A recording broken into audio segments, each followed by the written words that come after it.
Brianne, how am I sounding? Okay. You sound great. Donnie, we're good? Forward for how I sound. All right, guys. Well, listen, you always sound great. And of course, you always make up any lack of sound with the award-winning Lorianne smile. We love it. All right, you guys, thank you very much for being here again for another episode of our Contagious Leadership Series. This is our Lunch Talk show. It is 1 p.m. Central Time. And I always forget to look at the date. Today is the 22nd. Oh, first day of fall. 22. That's right. So it is September 22nd, the year of our Lord, 2022. That's right. I appreciate you guys being here, and we have an amazing guest for you today.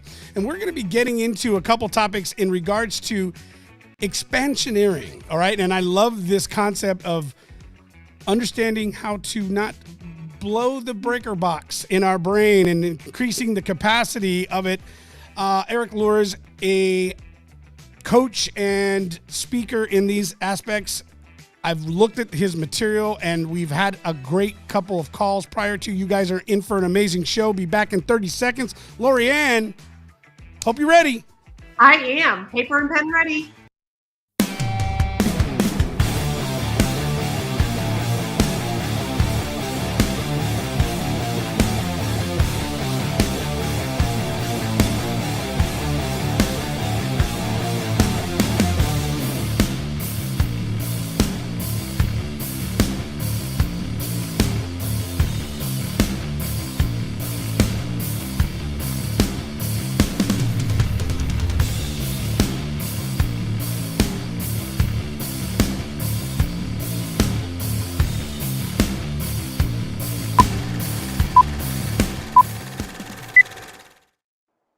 All right. I hope that got you pumped up, Erik. I was like visually assaulted. Yeah.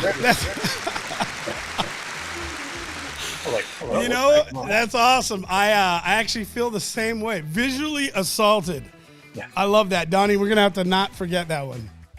That was good. That was good. Well, welcome, Erik. Again, thank you so much for being here. Lorianne, thank you so much for helping us find him. I want to give he's going to be a great guest for this. Like, people are going to learn a shit ton today. They really are. You guys really are. And I think Erik talked about a rabbit hole, chasing the rabbit, and he might get into this, but here's the thing. I went down a few rabbit holes in our pre-call because I was like, wait, what? Wait, and I want to keep getting into it. So anyways, I'm excited for you guys. All right, here's the deal. You guys know what's going on. Do us a favor, Donnie, pop it up real quick. If you're not already following us in our community, do so by texting lunch to 316-799-8052, 316-799-8052. Join our community. That is a texting app. We don't do it for anything other than letting you know when we go live and when we have content like this and to give you information about our speakers. All right. I don't want to bug you too much on that one. Also, last thing, if you're watching live, drop a hashtag live in the chat. If it's a replay, then hashtag replay. But anyways, we're glad you're here. All right, we're going to get into it. Lorianne, I want to learn a little bit about this aspect of expansioneering, but let's introduce you, Erik, to our group. Tell us a little bit about who you are and how you are helping individuals personally in the business, all of these things. You have a lot of wonderful things to talk about. Go ahead and introduce yourself and let everybody know who you are. Well, as I said earlier, I feel myself to be a conduit. So really, at this stage in my career, my job is to help unblock people from their potential. I focus on founders because founders are the leaders of their organizations. And what happens is that they block themselves a lot. They have a big dream, and then trying to make that dream happen, unfortunately, they end up blocking themselves from being able to fulfill the dream, which is the natural aspect of what they should be doing. Because as we talked earlier, there's only two forces in the universe: expansion and contraction. And everybody wants to go out there and everybody wants to expand in everything, but our conditioning starts to make us contract, and we struggle with building or expanding our business because we never identify the elements that are making us contract. So going in, helping them find the known and unknown contractors, or things that are making them contract in their business, in their mind, their beingness, etc., that's what I help them do, so that all of a sudden the natural flow and expansion of their business can either go back to its normal flow, or I even help them accelerate once they're ready. That's beautiful. I'm really excited for this because, I mean, I've dabbled in this, and like the more that I think I know, the more that I realize I don't know. And so this whole topic of expansion and contraction it just fascinates me, Erik. So I'm really glad that you're here to share your knowledge with all of us. Well, thank you. So where should we begin? Yeah. So, I mean, I was going to ask a question to you, Erik, how did you get to this aspect of expansioneering? So help us understand the backstory to this place, because I can say this is what I do, but you didn't just get here. You didn't wake up one morning and say, I'm going to make up a word and I'm going to build a business around it. And it sounds cool, but you can't find it in the dictionary. Yeah, no. Well, I think the whole story would take longer than the length of your show here. I'll try to make it as succinct as possible.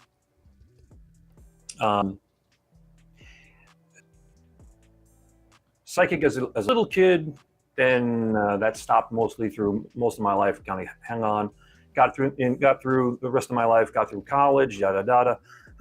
Came out of college, did 10 years in corporate America, simultaneously studying screenwriting, acting, and martial arts. Eventually I wanted to be a screenwriter, and I came out of college wanting to be a movie star. That was my entire life plan. But then got into martial arts, wanted to be a martial arts teacher, spent my 20s from 20 to 30 working full-time in Manhattan.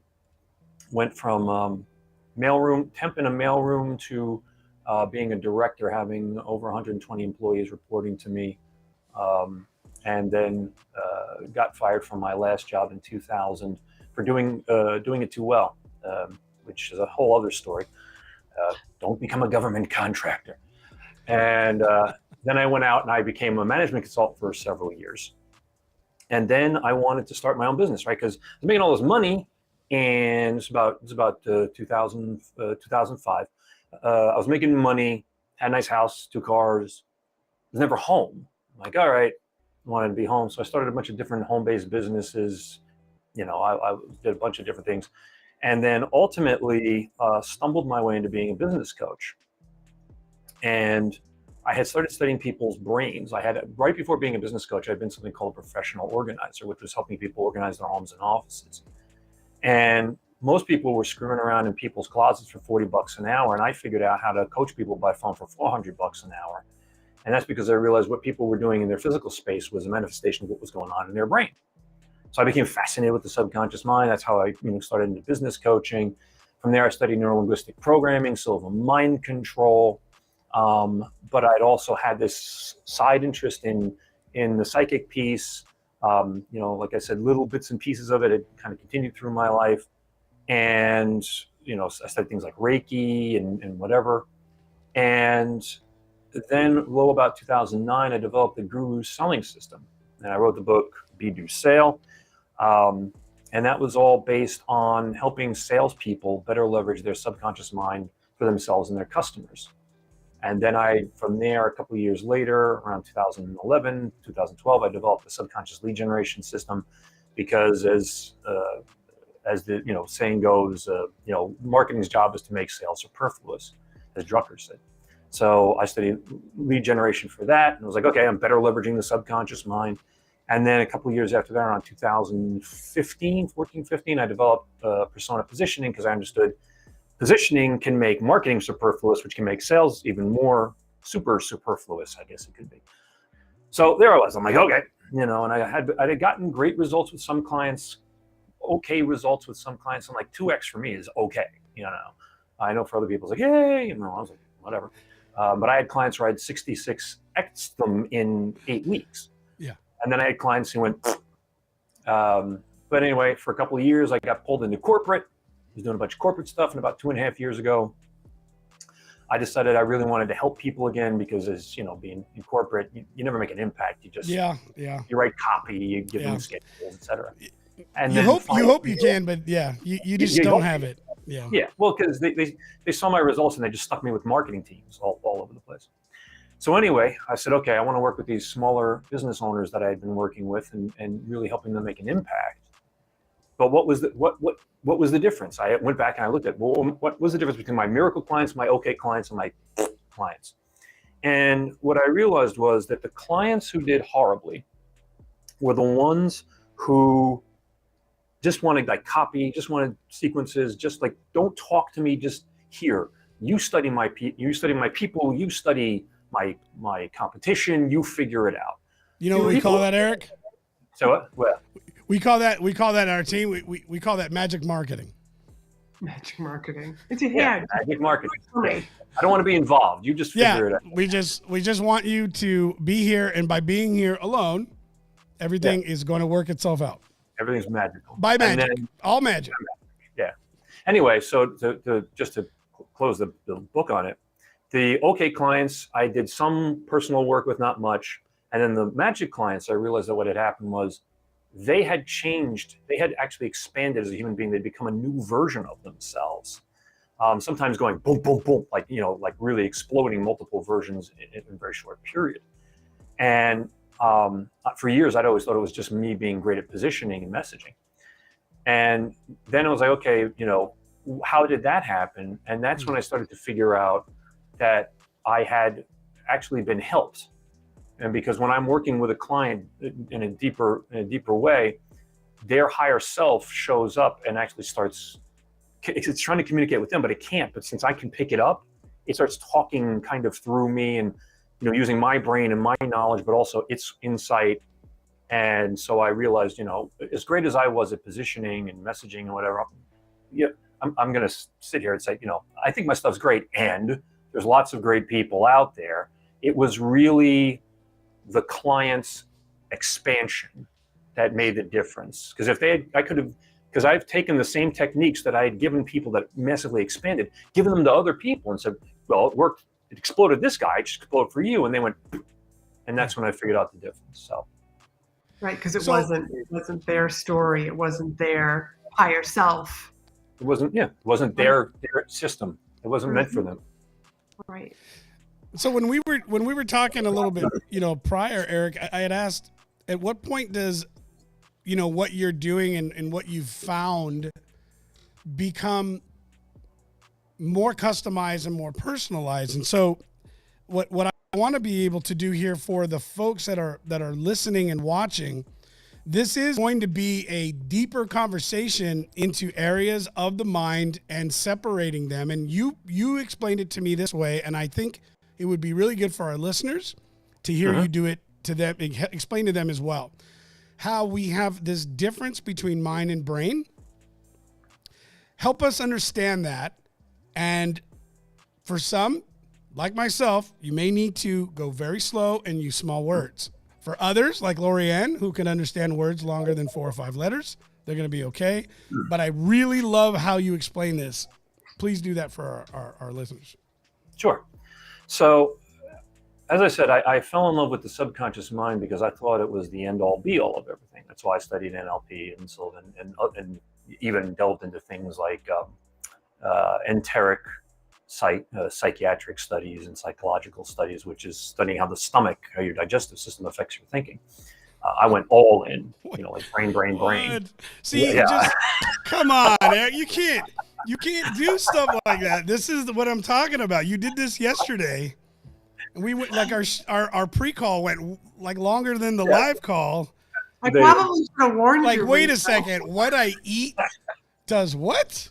Yes, that was which is why which is why I stopped doing brown bag speeches, because it was like, there's no point. You're not listening to me. You're just, the only thing you hear is chomp, chomp, chomp, chomp. But anyway, so so I said, okay, I was all in love with the brain. But then I started, working or listening to folks like Abraham Hicks, Dr. Joe Dispenza, started, hearing about things like the law of attraction, quantum physics, the quantum field, reading stuff, ideas from Einstein and all these things. And I was like, okay. And I've been studying meditation and visualization for years. It's kind of an offshoot of the mind, right? And ultimately, what I began to understand was people when they go, my mind. But actually, the only thing in your head is a brain. It's 8 pounds of gray matter, and it's really only equivalent to a standalone computer. Now you might have a very powerful CPU in your computer at your house. I mean, I like to think I do, but 99% of the stuff I do depends on me being connected to the internet. I'm not doing it through the processing power or the memory of the computer itself. So then I began to understand, okay, and I started to learn some of this from Dr. Dispenza, and then I did some other research, but that the brain is only really just it's mostly just a memory box. It's mostly just a tape recorder. And then the 1% of your brain that's conscious is really just kind of like an aiming device. Like, okay, I want this, this, like, that's pretty much it. So I was like, okay, well then where do great ideas come from? Where do, innovations come from?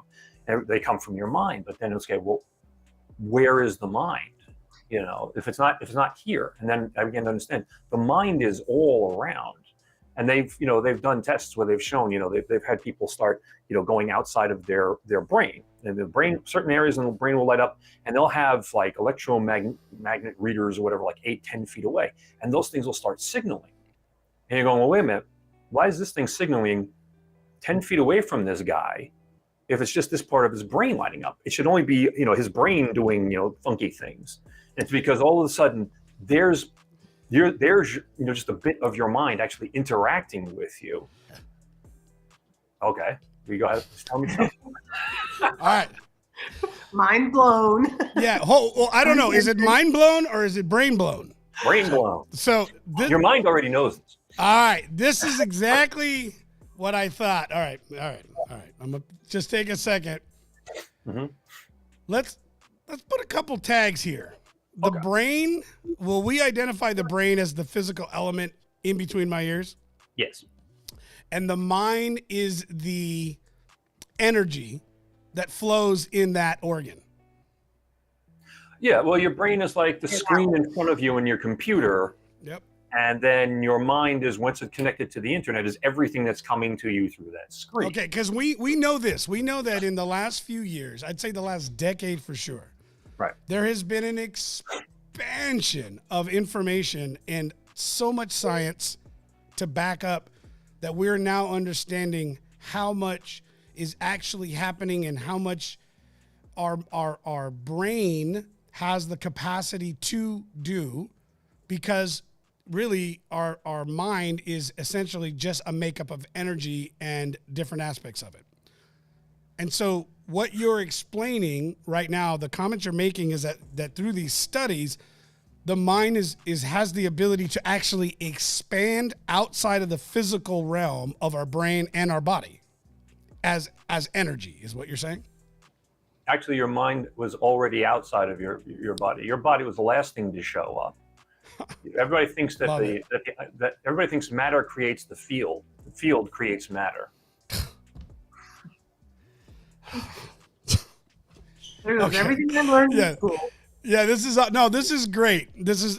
Donnie and I love this kind of stuff, but I'm just like, daggone it, I have so many questions to ask. I don't want to interrupt you. You just keep going. I'll read your book. Okay. Yeah, I'm going slow because I don't know if you're getting it. Oh, I'm getting it. It's just that every time you keep saying something, I have another question. And then you talk about 3 more seconds. I'm like, shit, I got another question. You understand? So I have so many of those. This isn't a Joe Rogan 5-hour podcast. This is a 1-hour show. I only got 1 hour. So. Okay. I'll try to keep within the No, you keep doing what you're doing, man. Eric, I'm loving it. It's just, we'll just have you back again. But anyways, keep going. I love where this is going. All right, part 2. So to be continued. So then there I was like, okay, I understand that. And I started trying to, follow the things I'd been learning about how to get out there, because I began to understand that the mind and the quantum field and even the higher self were all kind of one thing. They're all aspects of the same thing. So I'm like, all right, I want to get out there. And I started learning, I started following like Dr. Dispenza's methodology. So I would, sit for 45 minutes, 2 hours. I love Dr. Spence. I'm not saying anything against him. I love him dearly. And I spent a year studying, like in depth, studying his stuff, doing his, daily routines, etc. And what I found though was, as I would, a lot of times I would start to get to these really high levels, and I was about to have that breakthrough. And then all of a sudden, some stupid shit thought would pop into the middle of it. Like right when I was about to hit euphoria, this little thing like, not gonna happen. And I realized that it was the amygdala was still there. The amygdala was like, I'm just gonna wait, pop your balloon at the last second.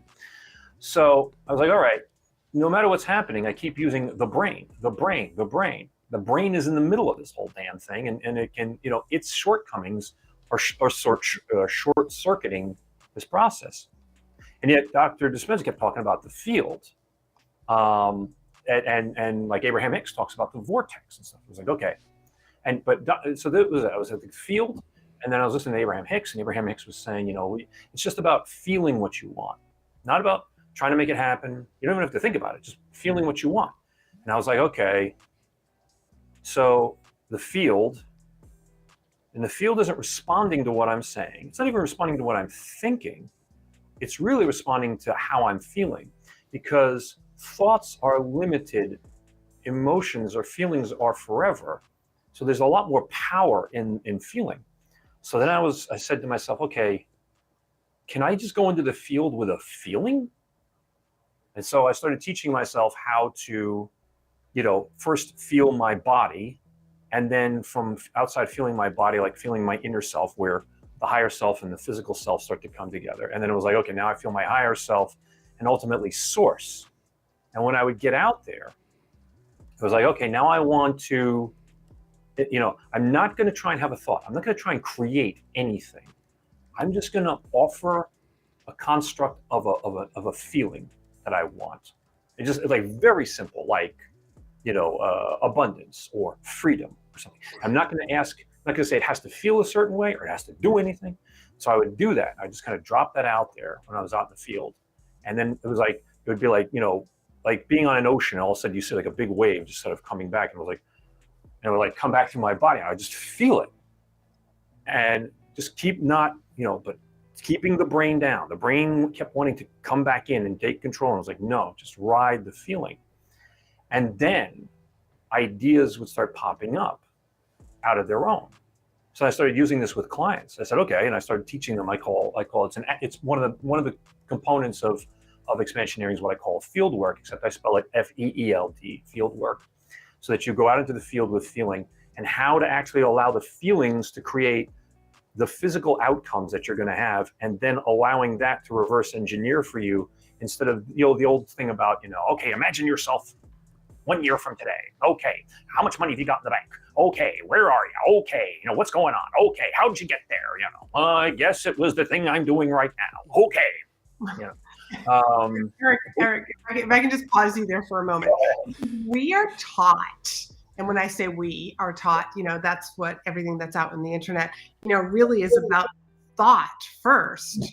Yes. And making the decisions. I mean, like, let's look at the book, like Think and Grow Rich. It's not Feel and Grow Rich. It's always been Think and Grow Rich. Mm-hmm. It's all about these, like, let's make some decisions. Like, what do you want your goals to be? And you're telling us the exact opposite.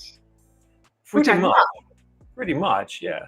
I mean, I really sat back and I looked at it, and ultimately because what I saw was, in terms of building a business, because that's my playground, I could take this into relationships, I could take this into art, I could take this into music, my playground is business, always has been. So I said, okay, what are people doing in business? And everything was doing. They were just trying to do more. And I said, okay, but there's beingness, and the old construct, be do have, be do say, line up. Okay, after it. But I wanted to understand, okay, what was the flow from beingness to doingness? I said, because it can't just, there was something in between, because there is a brain, there is whatever.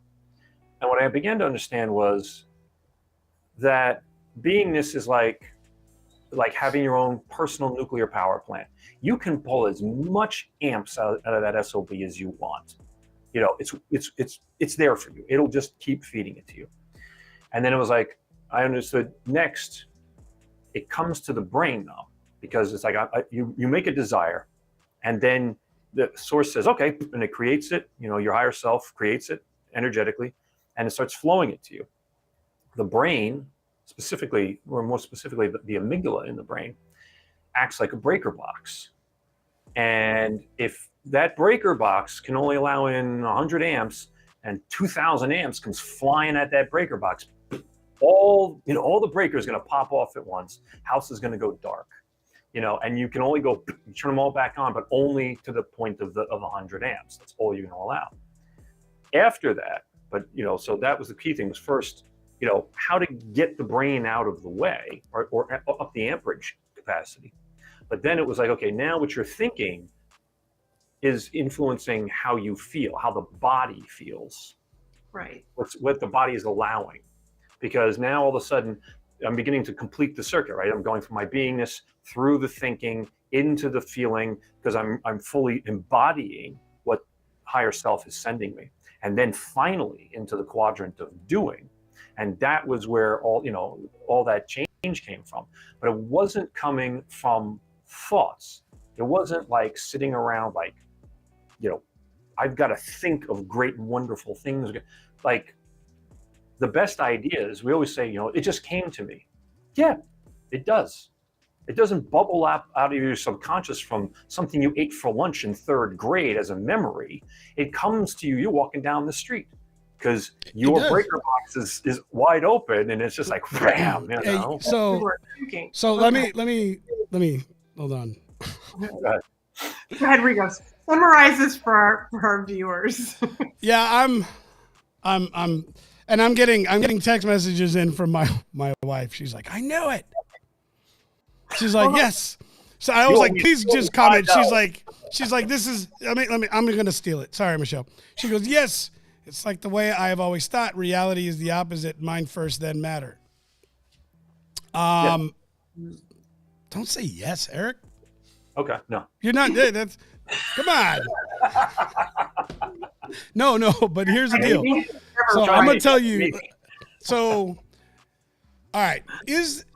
If this is the case, then, and I know this is gonna sound like I'm being humorous, and I am a bit of a little bit of a comedian. I'm not really, but I do like to joke about things. But this is not a joke.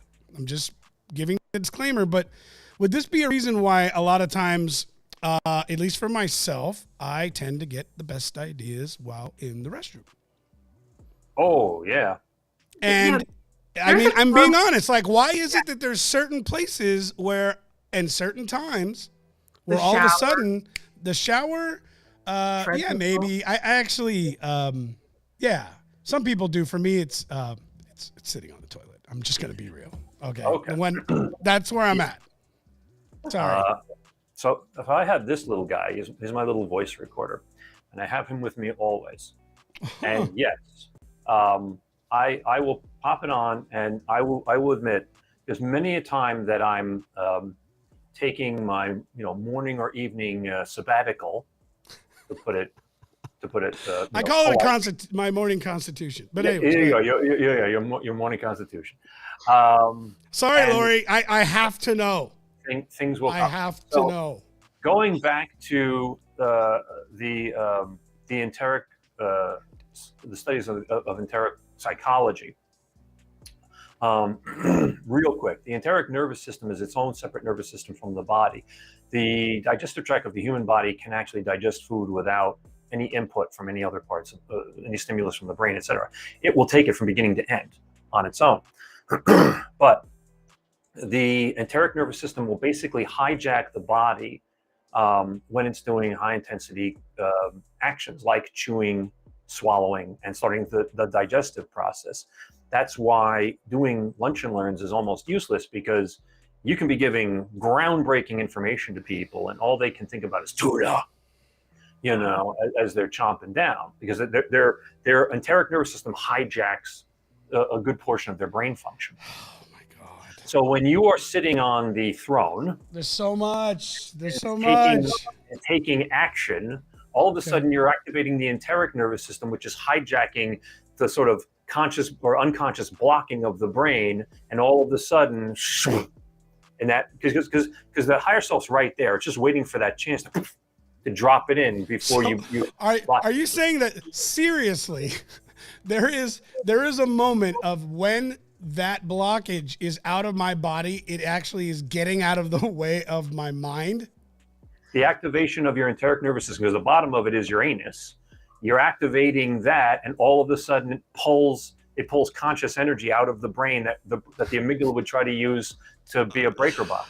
Oh my God. Okay, so first off, Anita, this is a short clip right here.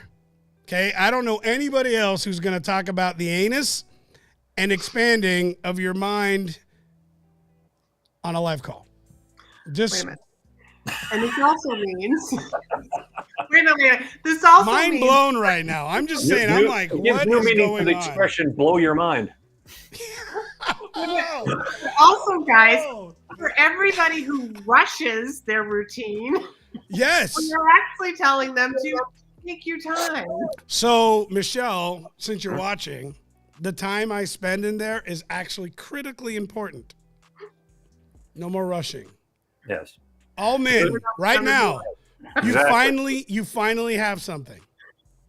Exactly. Okay? Even though she hears you playing, some game line, it's all research.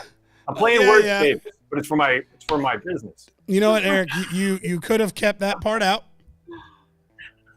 Just saying, we were good till right there at that moment. All arguments are gone now. Now I'm gonna have to like check my phone or something, like in a box before I go to the restroom. Yeah, but you need the recorder. Remember, you need the There you recorder. go. That's it. I need the recorder on my phone. There it is. All right. All right. So, you guys. Hold on. Donnie's actually super engaged right now. And he's like, God. okay, yeah. Is it possible to override biological reactions with this? Like not getting sick even if you are allergic to something? Can you clarify that a bit? Does You want to jump in, Donnie? So basically, use our mind so Hold on, you guys. We're getting a special appearance. We're getting a special my appearance. Go ahead, question Donnie. with this is like, for instance, like the whole mind over matter conversation, and like, for instance, placebo, being able to convince yourself you're sick even if you're not. Just for clarification, I'm lactose intolerant, but lately I've been practicing this, and I don't know if I'm getting this mixed up, but I've actually been able to convince myself to not get sick if I accidentally eat something and it's too late for me to undo it. And I've actually experienced less symptoms. And I'm really lactose intolerant. So the symptoms are pretty volatile if I consume any. But I've actually convinced myself, like, I accidentally ate cheese in a burrito. I didn't know I had cheese. And I didn't puke, which I normally would do, because I was like telling myself, I'm like, you're just not sick, just tolerate it. And I'm just really curious, does this apply or is that completely different? No, it applies. So and to supercharge it, it depends on the side of the coin that you want to play on. Everything contains its opposite. So when you are trying to tell yourself, I'm not feeling sick, okay, you're still entering the construct. You remember, it's kind of like coin or like stones into a pond. You're still dropping a stone that has the word sick in it. But if you can focus on wanted only, so as long as you're saying sick, you're still on the side of the coin where sick is an option or where sickness is a thing. The other side of the coin is just healthy. So if you can focus on being healthy, but more importantly, what does vital feel like? So, is learning how to feel. So, even if you say, well, what if I got a broken leg? Well, there's nothing stopping you from engaging in the sensation of feeling, not per se in your body, out in the field, because that's where the powerful feelings are. Instead of trying to say, I'm going to force it from my body, I go into the field and I say, okay, I want to experience what the field sends me. If I say vitality to the field, and it might come as just a very gentle wave back to me slowly, just a slight uplift. Sometimes it comes like a freaking avalanche of a wave, but it's But I don't go out there and I don't say, don't want to be sick, because then I'm still offering the construct of sick to the universe. And so the universe is going, well, he's saying sick, so I got to put that back to him. But when you say not sick, it's kind of like you're taking the coin and you're doing this. But you're still kind of feeling like, I got to balance myself. I got to stay balanced. I got to stay balanced. Where if you just flip the coin completely to healthy or vital or whatever, and all of a sudden you're focused on wanted instead of focused on, instead of focusing on getting away from unwanted, you're simply focusing allowing wanted. Oh, I like that. That And this, yeah, and that's Eric, awesome. this Thank sort of you. reminds me. Were you all set, Donnie? That was really good. That was it. That's all. Yeah, that was Okay. awesome. Thank you. Yeah. You're very welcome. So, Eric, somebody had once said to me, and this has always sat with me so powerfully, that the universe does not understand English, does not understand Chinese, doesn't understand Latin. It only understands that feeling. And I just am getting the sense that exactly what we're talking about here, about taking the thought out of this and just going with the feeling. Mhm. What are your, I just feel like what we're talking about here is reinforcing that, yeah, the universe doesn't understand English. It just understands the feeling. Yes. Language is limited by design. Feelings or emotions are eternal by nature. So, Say that again, please. this is something I told a client a couple weeks ago. Language is limited by design. Emotions are eternal by nature. Language is designed to be limited so that we can understand what the other person is talking about. Because if every sound meant everything, then nobody would understand what you're saying. You would just go, you might be asking for a slice of pizza. The other person's like, and nothing would ever get done. So language has to be limited. All right, we've flown regions by I'm having to literally walk away brain because I blown. I love this type of conversation. Okay. This is why a song can say more in tone. I can deliver more emotion in a song, in a tone.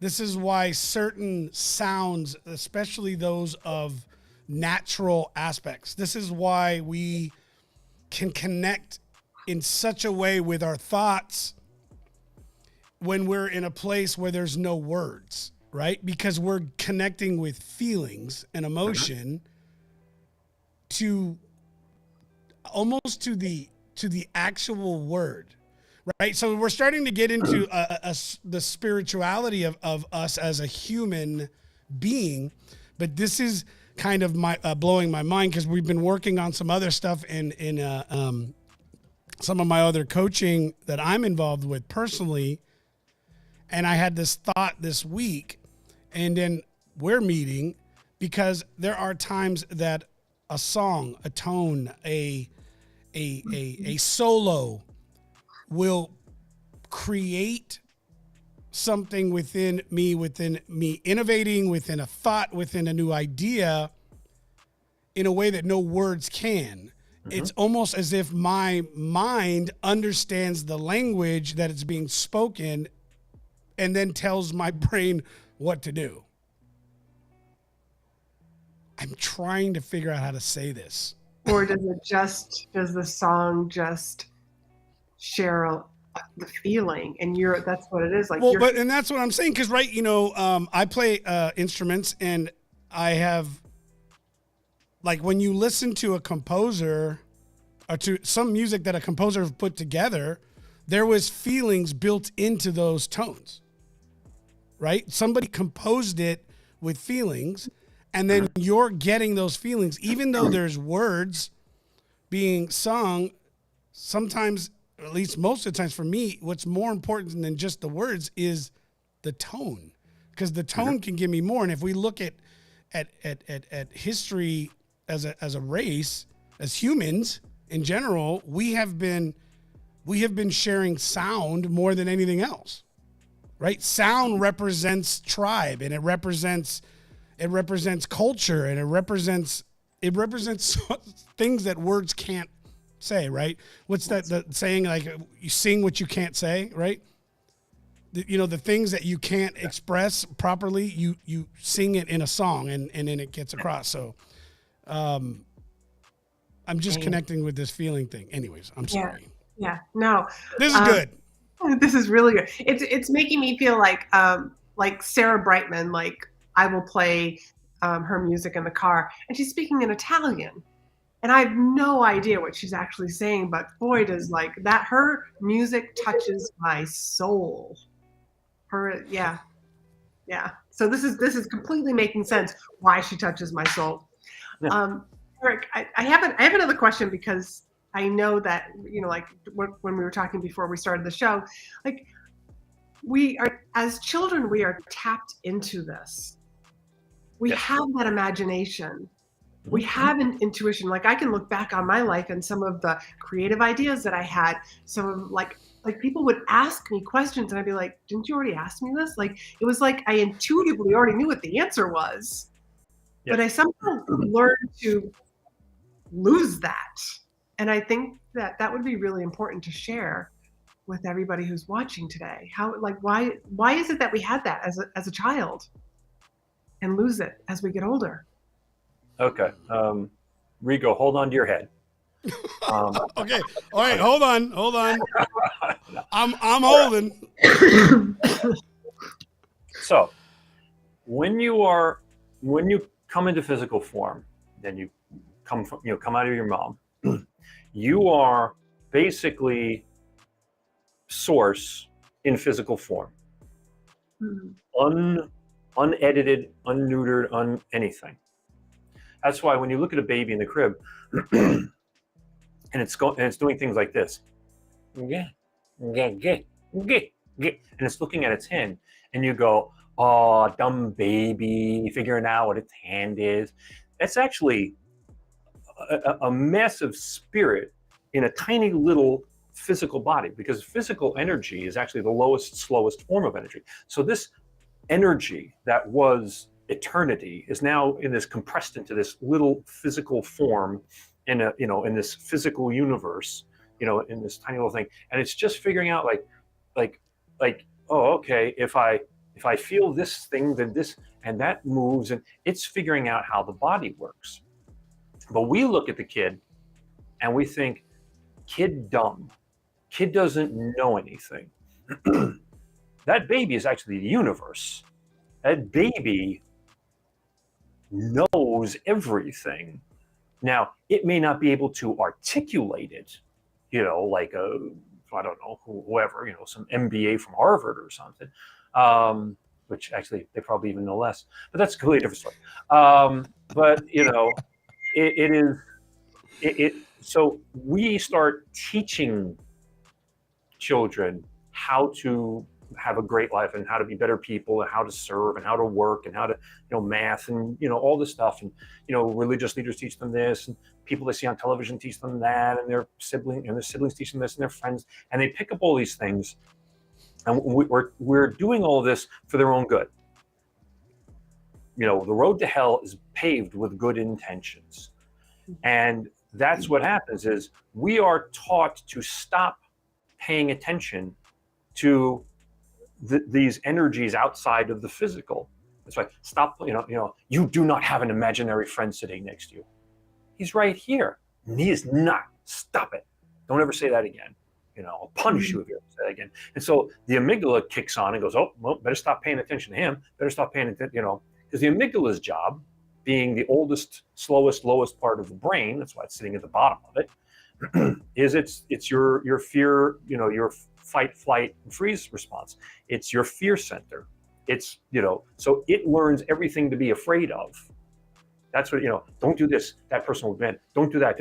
Okay, do it this way, do it. Okay, and we learn how to, we condition into conformity. We block, we create all these limitations. They're handed to us, and then we accept them and we fit them into some paradigm of the world. And that becomes, our life is also our prison. Our brain, our programming becomes our prison. And, we go through life saying, I want to break out of this prison. Thing is, you created the prison for yourself. You can actually break out anytime you want. It's that most people are too afraid to. They're too afraid to go out there and say, I talk to dead people. Right. I Right. mean, I remember the first time I admitted on a podcast. I was talking to somebody about a year ago, and I told the story about sitting when I was 5 years old, and I saw a leprechaun in Cape Cod, and they were like, completely thrown. You're actually saying that out loud? Like, yeah. Well, people will think you're weird. I'm like, okay, but better than they think I'm normal, just like them. Then what use am I to them?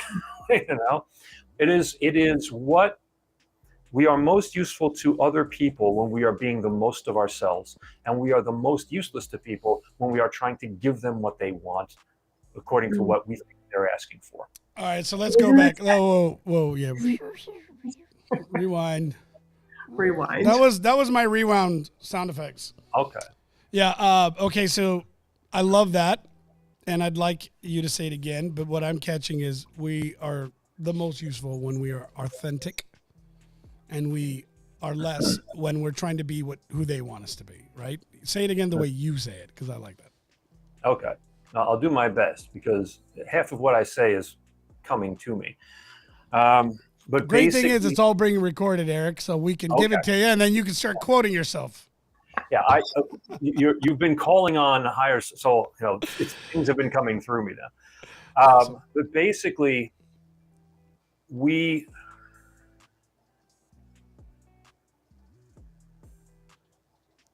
come into physical form because we want to have a physical experience. Yeah. And the only way to have a physical experience is through limitation. So unlimited capacity comes into physical form to have a physically limited experience in order to experience certain things, to experience pain, suffering, joy, happiness, etc. Because when you are energy that is all potentiality, there is no difference. There is no good, there is no bad, there is no pain, there is no pleasure. It's all potentiality. There is no judgment. There's just, a whole other construct. And so we come in so that it's like going into a video game. We are, the physical body is just the, it's just the figure of us in some video game. The higher self is just experiencing, a game through it. And so we are actually reaching for, it is our natural inclination to want to reach back as much as possible to make the barrier between physical self and non-physical as thin as possible. The conditioning makes the barrier level by level thicker and thicker and thicker.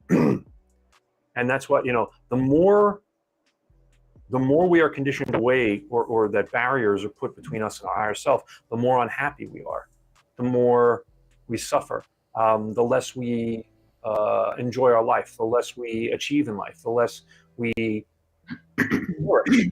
The more that we allow ourselves to be as close as possible, to make that barrier as thin as possible, the happier we are.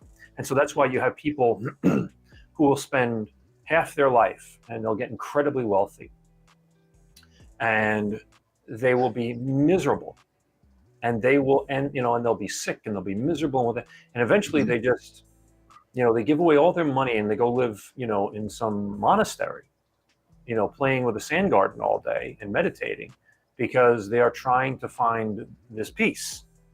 That's what we really want. So it's kind of an interesting thing. We come into this life to have a physical experience, and yet our higher self is always pulling us back, saying, don't go away from me, go into the physical experience, and then manifest as much as possible. And so it's a dichotomy where trying to have this localized, physical, slow, low experience of energy while simultaneously being as close as possible to our higher selves. And where you fall on that spectrum is your life experience. Eric, here's kind of what I'm hearing you say, is that when we are like that unhappy feeling, we are here, I'm going to call it like right here, and Yes. we're unhappy. And we're so concerned about like, what will other people think, that judgment. And then we expand And then it's like in this happier place, like the closer we are, the happier we are. And I totally relate to both of these places, because in this higher place where I am happiest, I don't worry about what other people think. Yes. I'm not worried about what people are judging me. Like you talking on that podcast and sharing about seeing the leprechaun, like you're in this place. So you're just like, I don't care what other people think. That's your limitation almost. Right. Well, what if a potential somebody who might have hired you hears you say that and doesn't hire you? Well, then they didn't want me. They want the image they had of me. And I will happily sell that to you for only $49.95 life size on cardboard. And I will send it, and I'll even send it with a book in its hand, so it looks like it's doing something. What do they call those, Don? Remember those? Anything you want. Remember that? You know what I'm talking about. They did it for the sports. We'll just come up with one, Eric. Yeah, those big sports stickers. I'm going to send one to you. It's gonna be me with reading a book and looking and really that's smart. it. And that's it. Then you just have to manifest a couple things, and ta-da, everything's fixed. Just look at me every time you need inspiration. Because I know for me myself that the more that I've reached this higher level, like it's made me a better speaker. Like, because I'm not worried about like somebody that's in the audience, just like you said, like, I'm not worried, like, if somebody comes up to me and says, well, you said, a little too much. I'd be like, I'm just not, you're not my people. Like that doesn't bother me anymore. And I've had other friends of mine who are speakers who've like recently seen me speak and say like, you're good. And it's really because I'm happier. I've connected, I've been able to experience that expansion. This is such a fascinating conversation. Yeah, I'm sure you're familiar with Maslow's hierarchy of needs, right? Mm-hmm. Yes. Okay. Now imagine Maslow's hierarchy of needs, instead of being a pyramid, which really kind of messes up the understanding of it, imagine it being like rings. So level 1 being the center ring, and then level 4, level 5, level 6, level 7.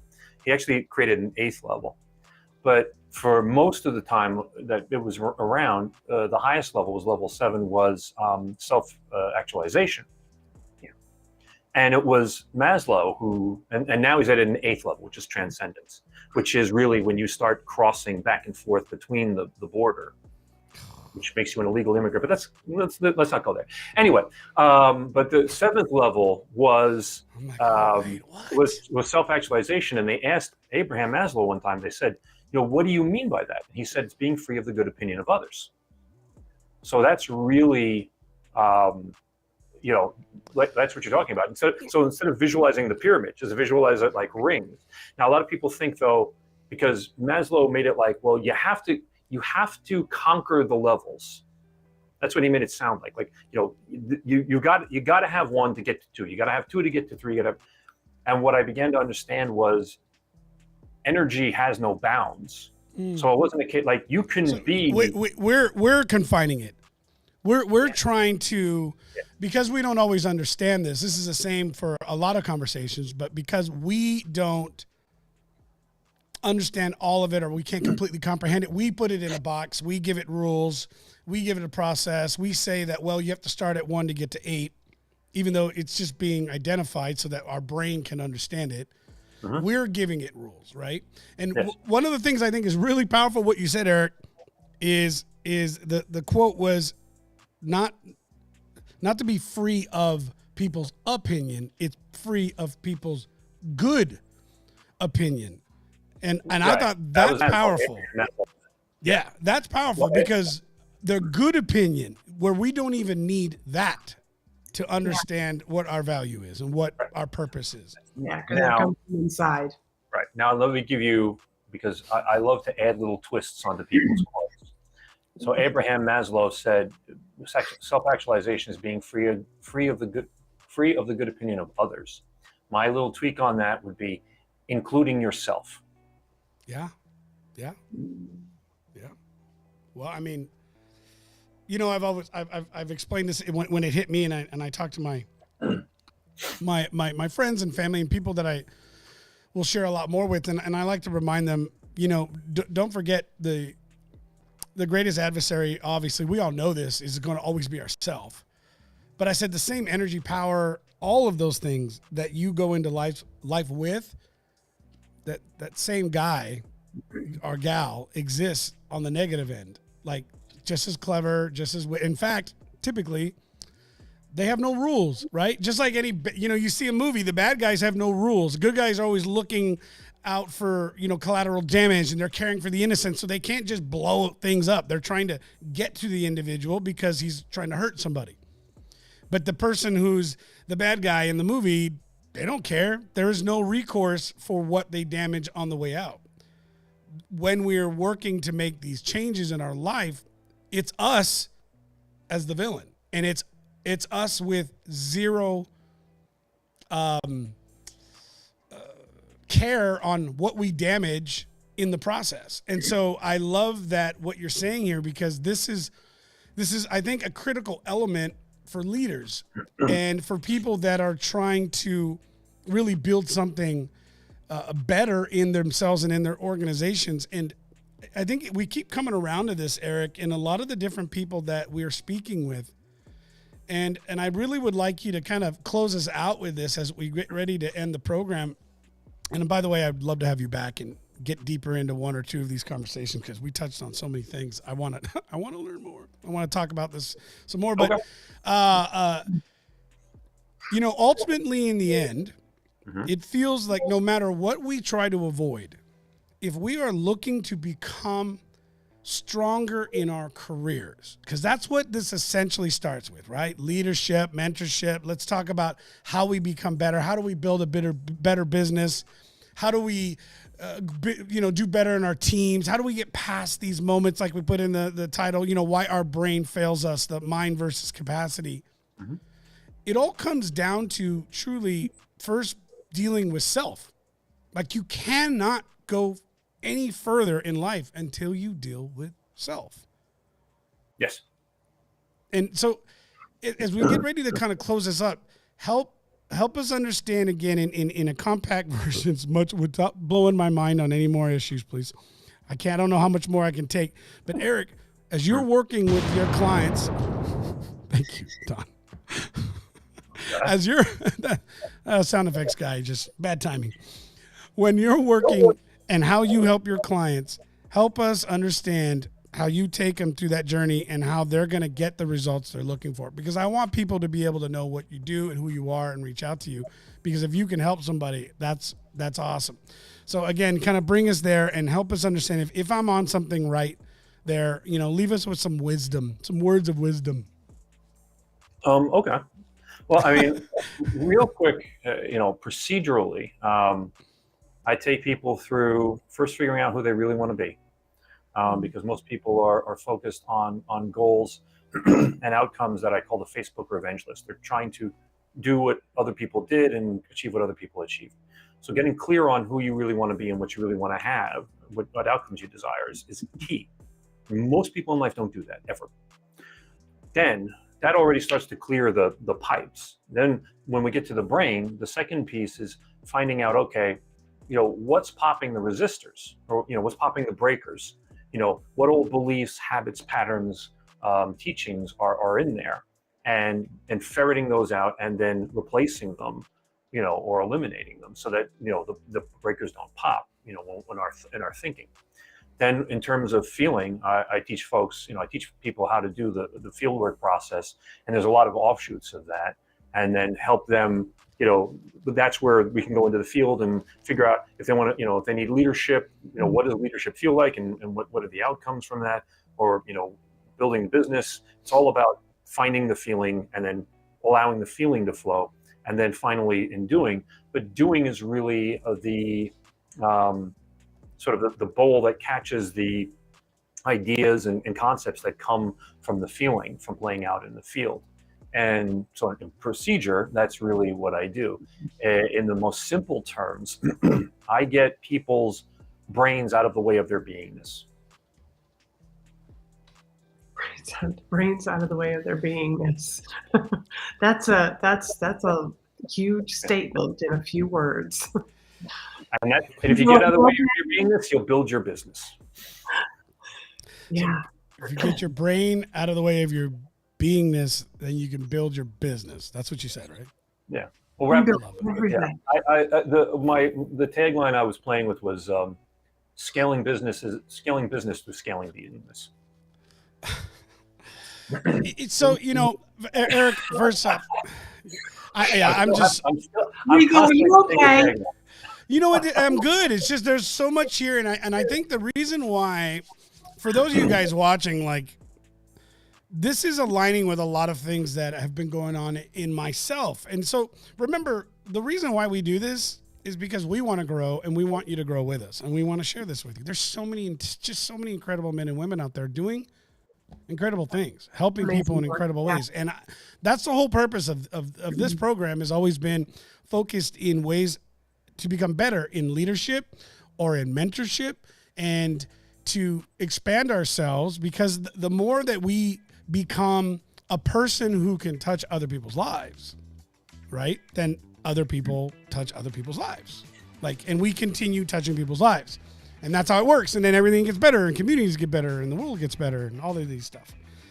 What I'm getting here is I'm listening to you, and I'm listening to you talk about this. It is aligning with a lot of the thoughts that I'm realizing. And even, Michelle had mentioned that we're recognizing how much more powerful feelings are in terms of how we move forward. It's understanding so much of what you're talking about, and not just the mind, or not just the brain, but the mind as well. And so that's what's getting me, Lorianne, is that he's right on line. And if you even think about the shows, if you go back, so this is episode 57. If you go back from episode 1 and you look at episode 1 all the way to 57, the guests that we've been getting, even that has been getting different and changing, and that's expanding, and it's becoming more deeper and deeper and deeper into not just the aspects of here are 3 steps you can do. It's starting to get now into the physiology of the mind.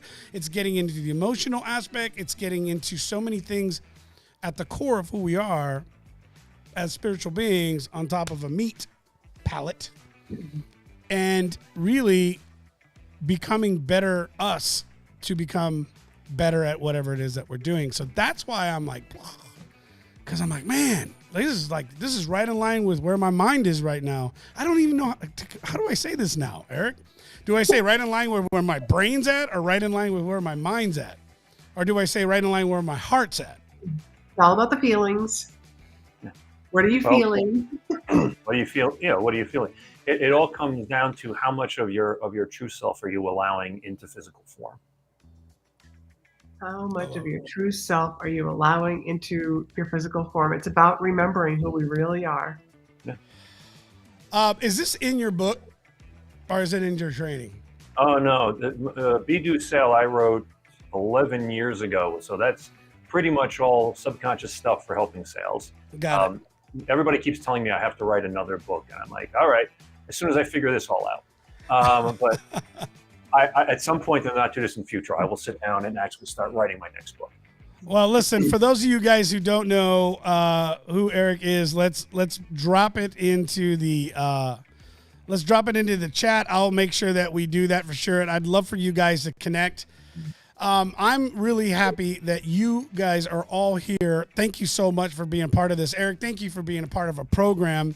I want to take a few minutes real quick. Listen, if you're not already following us, please do so. We want to make sure that we can keep you informed of what's going on. It's real simple. You just go to your page, follow. It's that simple. LinkedIn has made life super, super simple. We want you to follow our guests, hook up with Erik, make sure to get with Lorianne as well. And let's continue expanding in this place right now. And I'm happy that you guys are here. I'm going to drop your information into the chat. And Erik, please do us a favor. How can they reach out to you? What's the best place for people to find out more about what you're doing? Well, I have a lot of stuff on LinkedIn, so they can certainly find me there. They can go to my website, erikluhrs.com. And just usually LinkedIn is the best place because it's usually got the most up-to-date stuff. Fantastic. Lorianne, any final thoughts as we're kind of wrapping this up? And Erik will give you the final word. This has been just a mind-blowing show, and I'm really glad that we started to touch on this particular topic because it really is the foundation to everything. Unlike Maslow's, but I think one of the biggest things that I'm taking away, Eric, speaking of Maslow, is it should have been in rings. I think you're right. If it was in rings, it wouldn't have been so concentrating on like, okay, well, I got to make sure I have my food and my shelter. And that's where people stuck around instead of shooting for the 8th level. Yeah. Thank you for that. Not a problem. Eric, some final thoughts for us? Final thoughts. Well, basically, there is no right, there is no wrong, there is no good, there is no bad, etc. I mean, for society, yes, but for you, no. So judge yourself less, enjoy yourself more, because that's really why you're here. You know, money's nice, but you only want money because at the end of the day, you want to be happy. So shoot for happiness, and everything you need to get you to happiness will fall into place, as opposed to thinking you have to work for happiness. I love it. Eric, thank you so much. Again, thank you for being here. Lorianne, always a pleasure. For those of you guys watching right now, thanks a lot. Listen, we want to hear your thoughts. We want to know what you think about this topic. Would you like to get into it more? What stood out for you? Drop it in the comments. Let us know. We're always happy that you come around. And again, next Thursday, same time, 1 p.m. Central. Actually, we're getting more into this. Our next guest, you're not going to want to miss what she has to say. We had a great conversation. Really love this one. Well, fireball. I'm going to give you that warning right now. But really, really excited for this. But Eric, thank you so much. I cannot wait to be able to get into this more and have you back. Thank you so much. Donnie, round of applause as we get ready to work ourselves out here. You guys, thank you all very much for being here and supporting us. If you have any questions, as always, and you want to get a hold of us, let us know. Drop something in the chat, the DM. And if you want to know what it is that we're doing and how we're helping individuals, just ask. We'll give you more as we're getting into October. There's a lot of stuff happening. We can't wait to do more. I'm already late. You guys have an amazing, amazing rest of your week. Be blessed. I will see you next Thursday, 1 p.m. Central Time. See you guys later.